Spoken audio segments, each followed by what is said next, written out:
گزشتہ زمانے میں استاد اور شاگرد کا جو کنیکشن اور جو تعلق ہوتا تھا وہ بڑا مضبوط ہوا کرتا تھا. اس میں کوئی مادیت کی سوچ نہیں ہوا کرتی تھی.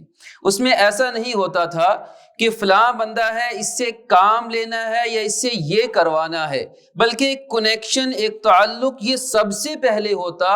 اس تعلق اور اس کنیکشن کی بنیاد پر مزید سیکھنے اور سکھانے کا تعلق یا سلسلہ وہ شروع ہو جایا کرتا تھا.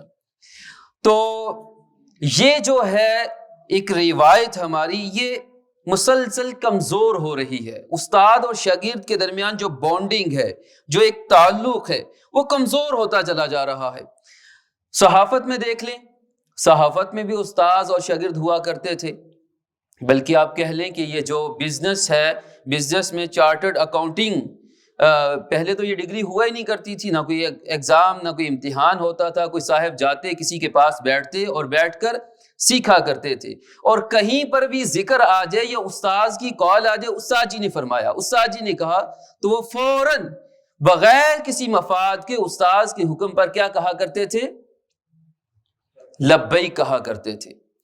یہ ہماری جو ہے وکالت ہے، اس میں بھی ایسا ہی ہے. ابھی تک بھی کافی حد تک پایا جاتا ہے، لیکن رفتہ رفتہ یہ سلسلہ کمزور ہوتا چلا گیا، یہاں تک کہ آج درسگاہ میں بھی یہ کمزور ہو چکا ہے.